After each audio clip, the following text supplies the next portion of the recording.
By the Emperor's holy golden balls, I am stunned. I would say I'm speechless, but that would make a good video.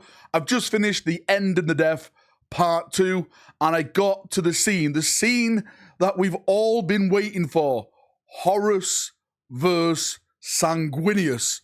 Now, of course, this video is going to contain spoilers because I want to be talking about that scene. I'm not going to do my full breakdown yet. That's going to be coming next week, but I just have to talk about this now because, I don't know, I'm emotionally damaged. I just need to talk to someone about it. So if you're currently reading it, if you don't want to be spoiled, then please leave the video right now. This is your first and only warning. Let me just start off by saying, of course, the theories that we're all talking about, a theory that I backed, is completely not happening. It's not true.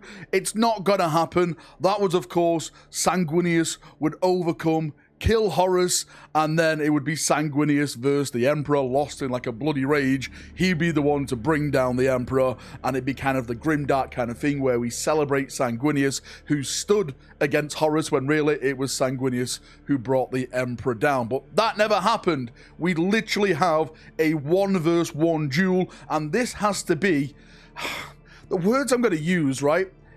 Emotional. And I mean this in the best way possible, because it was absolutely fantastically written by none other than Dan Abnett himself. Because the book gives us hope, even though we all know what's written in the stars, you're still rooting for Sanguinius. He bears his wings, he flies around the throne room, he's smashing Horus at every chance he can get. You're like, this is Horus? This is the powers of chaos? This is nothing. Sanguinius is winning. Something is gonna change. What if this is the twist of fate that we've all been waiting for? You know, every lunge, every smash, Sanguinius is battering down Horus more and more and more, and you think he's done it, he's got it. Like, Horus is literally on his knees, wounded, more or less dead, you think, and he brings up like his sword incarnate, if I'm not mistaken, and he goes to bring it down to slice off the head of Horus, and you're like, this is it, we're about to win, chaos is about to die. And then all of a sudden, World Breaker rises, and it stops Sanguinius' sword dead in its tracks. Like, Sanguinius can't believe what has just happened, because Horus, like he's been doing through the entire siege, has been playing with his enemy. He actually doesn't want to kill Sanguinius. He wants Sanguinius still on his side. For you people who've checked like the artwork, you'll see like a certain amount of thrones that are next to Horus's throne, like a Khorne one, a Tzeentch one, a Nurgle, like a Slaanesh one. It's because Horus still wants his loyalist brothers to join him. He is going to be the de facto emperor and have his, well, he wanted his loyalist brothers next to him. He wanted Sanguinius next to him. But, of course, Sanguinius is not having any of that. So Horus knows it's time to go now. And this is where it changes in a heartbeat. You see it from the viewpoint of Horus. And Horus just completely annihilate Sanguinius. It's actually really, really sad. As I read it and then I listened to it, and it's just so brutal. Like, Sanguinius does not have a chance. This character that we've followed, that we've loved throughout the entire of the heresy, and especially the siege, the epic deeds you've done, you thought to yourself, no one can top Sanguinius. He beheaded Angron. He took on Carbanda one after each other. Surely no one can step up to this god on the battlefield. And Horus, without even trying, just absolutely takes him out. Like, Sanguinius is brutalized. He beats him. He batters him. The skin of Sanguinius' face is like hanging off like a mask. It is brutal, it's upsetting, it's sad. His ankle's broken, his wings are broken. Horus still thinks, you know, he's still got strength in him because he's still standing, even in this battered mode. But then, at the end of it all, it's over in a heartbeat. Horus literally picks him up in his talon, the blood of Sanguinius seeping into it and just crushes him.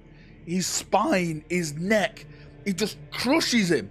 The life is gone. Sanguinius' body, lifeless, spread on the Vengeful Spirit. Just a pile of rubble, nothing left. That's it. Sanguinius is out of the game. And then, after it all these like shadows and minions come out of nowhere as Horus is like walking off, and they literally hang Sanguinius up on the Vengeful Spirit like a prize, like a trophy itself. And you're just left thinking, because that's the end of the... You're literally just... You're just there at the end like... What? What has happened? It's over that fast? It's done this fast? This is absolutely brutal. And some people will probably be annoyed by this, I guess, like Blood Angel players and everything like that. I think it was the perfect way to do it. Because it shows the power of Horus.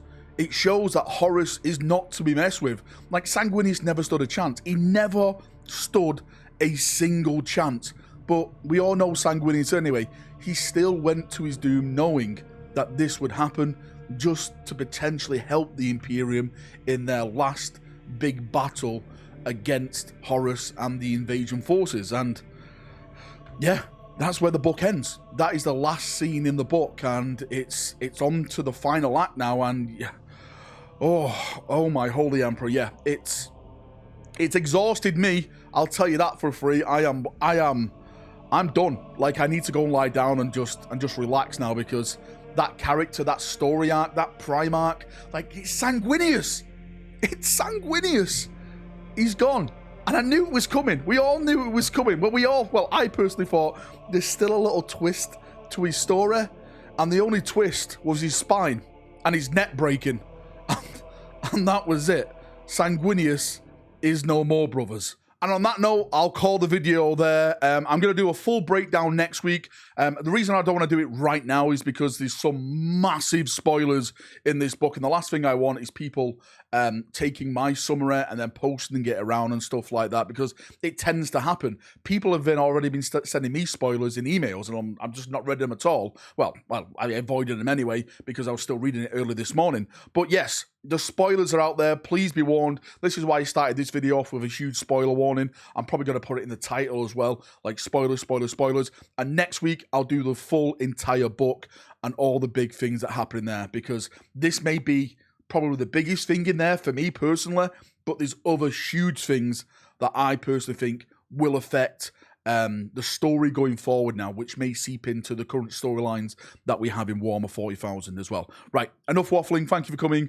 Thank you for watching. If you've got any thoughts and feedback, anything like that, post it down below, and we'll have a nice chat down there as we always do. See ya, have a great day, and bye-bye.